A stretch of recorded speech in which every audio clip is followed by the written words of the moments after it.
Welcome to Patrick's Scale Studio. My name's Patrick. I'll be your host.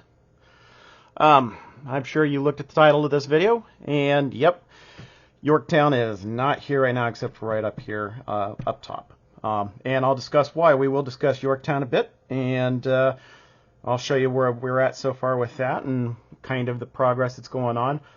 And then we will move on to this pile of stuff in front of us to talk about that as well. So, be right back in just a second. Alrighty, I bring to you where I'm at so far with USS Yorktown CV5. This right here is the old Dremel that I've been using to kind of go at this here in a very methodical fashion. It's, as you can see, there's still key spots here and there where I might have to put a little bit in there. I've opened up some cavities with where I thought was filled.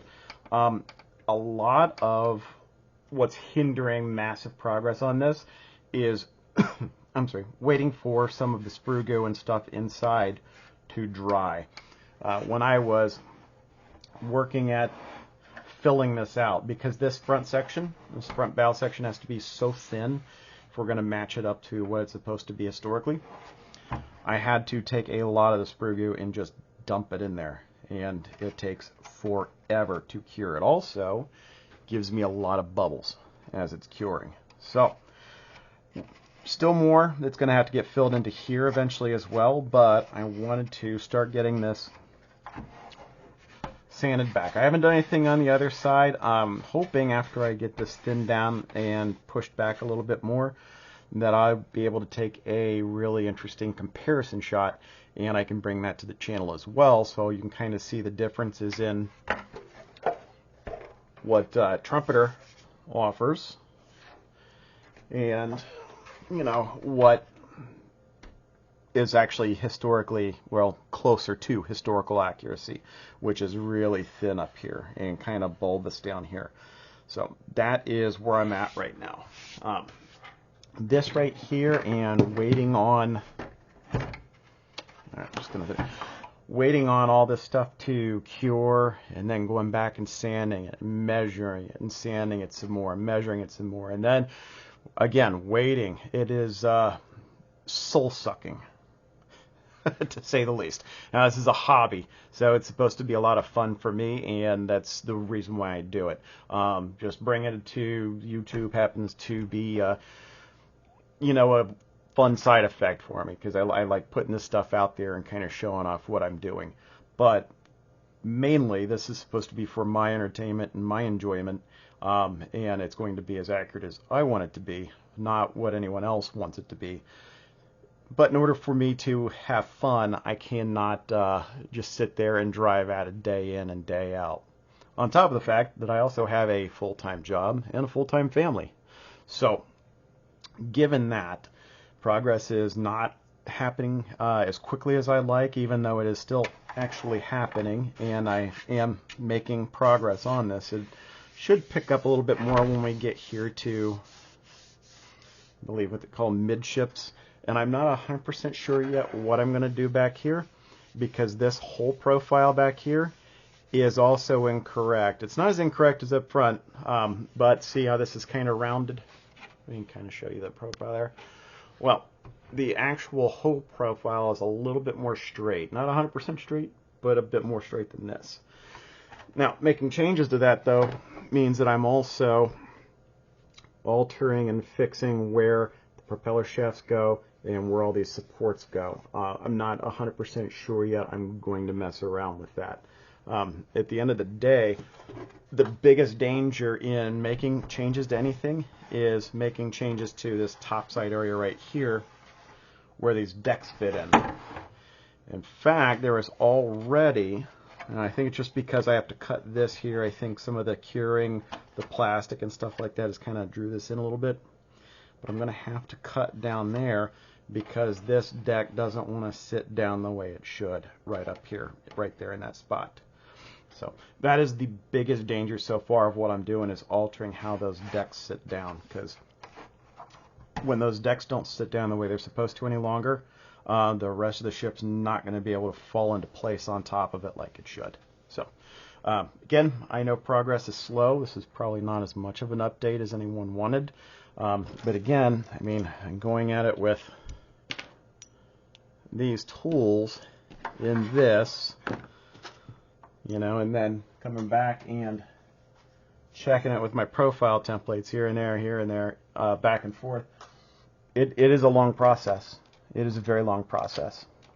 That said, because it is such a long process and I want to maintain my interest in the hobby in general, I had all that crap piled up here on the desk at the very beginning of this video. And we'll go ahead and talk about that while I get this out of the way. So be right back in just a minute. Well, first up, we can get back into our German World War II U-boat. Kind of where I was working on last time was trying to get these little bits, one put together and then rounded out so they fit the way they're supposed to fit down there. And then I'm going to put a stretch sprue weld bead in there as well. I didn't show any of that on camera. If you've watched my channel and watched everything on there, you've already been introduced to this project. For the most part, it's a good kit. It's good molding. It's just, you know, Curtis Wilbur really took precedence when I was putting that together. And, you know, working toward getting that 1 to 200 scale fleet built up, you know, jumped right into Yorktown. So unfortunately this got forgotten about. Also, got forgotten about in the move. So we're going to touch back into this a little bit here and there. Part of the problem with that kit was in the move, I lost one of the propellers on the very back end of it. This right here was a Christmas present from my wonderful children, the Mars 5 Ultra 3D printer. I was working with a Saturn S.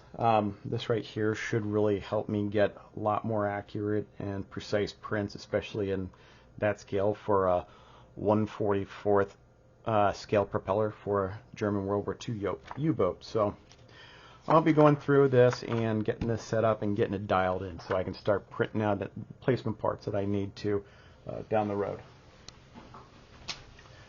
This right here I think was the biggest and most obvious thing on the desk here when we started up the video. And this right here is a shelf queen. So the Spezda reboxing of the Revell 1 to 2700 scale Star Destroyer kit. There's not a whole lot in here and everything is in acrylic. So yeah, I've had to go through a lot of translate. I mean, most of the steps and the instructions are pretty cut and dry. And to that end, I've been able to take a drill bit and put in all the little windows, because the cool thing about this boxing of Revell's kit that they did was they included fiber optics. Doesn't make any mention of it at all in the instructions for that kit, but they were included in the kit. So started getting everything put in fiber optic wise. I still have to do this side here on the top side. Some stuff up here. As you can see, it's been a couple years.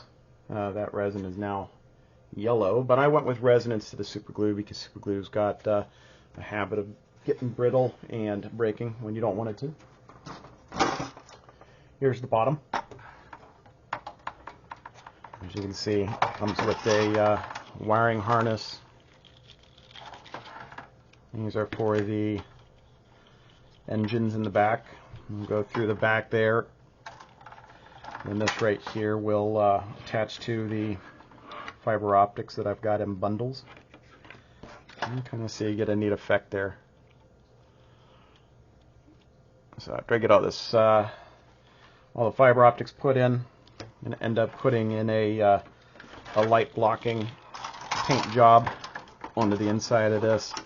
Put a good black primer on the outside of it as well, and then try to paint it up and then get it kind of smushed together so I can get those engines put into the back without them getting painted over and looking cruddy. But this is a big one that just has been sitting and never gets finished, so I figure it's time to get it finished as well too. The cool thing is if you were to say you were a ship modeler, you know, it's a starship, so Why not? Next thing here, another shelf queen. The Revell Boxing, the new tool SR71 Blackbird, and that's new tool as of a couple years ago. Let me go grab what I've gotten done so far.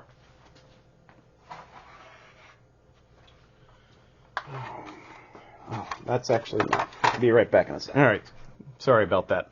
I thought I was more prepared, but yeah, this right here, again, soul sucking because the way they had you assemble these engine nacelles.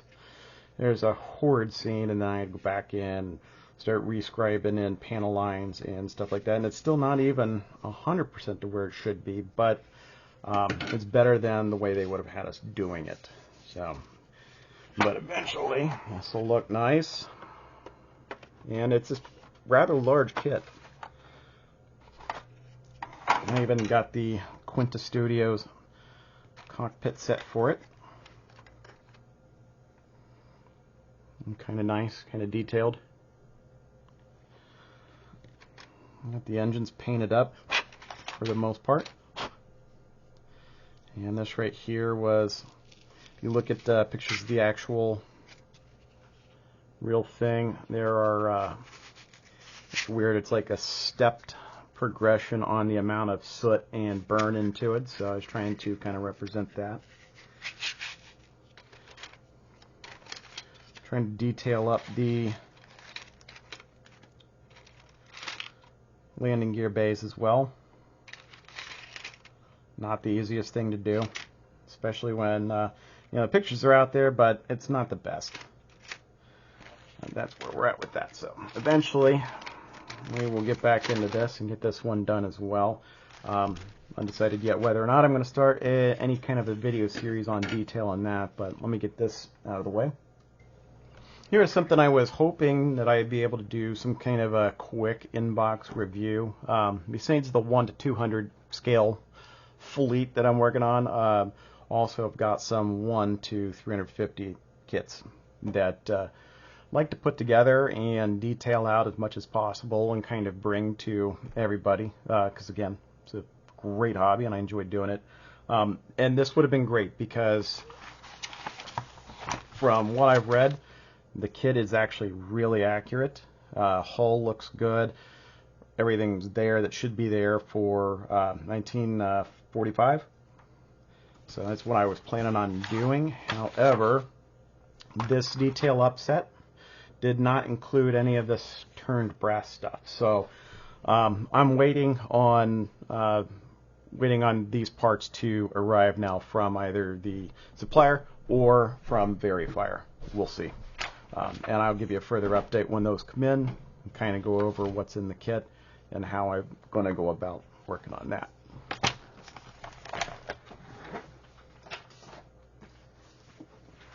And lastly, something I have been aching to start for the longest time, and with all of the plastic that I purchased to detail out Yorktown, I made sure I got enough so I can dump into the CVN 65 hangar bay, because the Tamiya kit, as detailed as they make these things, the kit does not have any kind of a hangar, and it is a massive, absolutely massive kit. Now this is not the official Tamiya instructions, and if you're wondering about this, I just did a quick Google search, and it brought up this book, and I was able to order this on Amazon, and it is step-by-step instructions on putting together the Tamiya kit, along with some measurements on putting in a hangar bay, putting in LEDs, and then, yeah, I know what's in here, putting all of the Edward detail into it. I don't know if I'll be putting crew members in there, but certainly there's a lot of Edward detail sets for this particular kit. A lot of brass. And yeah, I've been told I'm a masochist. It's okay.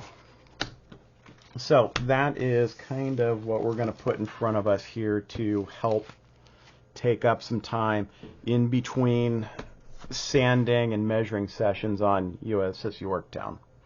She's still going to be #1 primary focus, but we're definitely going to be working on other things in the interim period while we're waiting for her to dry a little bit. And it's just so, again, I can continue working on my hobby and not completely lose my mind with only practice, working on one subject, and not necessarily a lot of fun going back and forth over months sanding on a hull.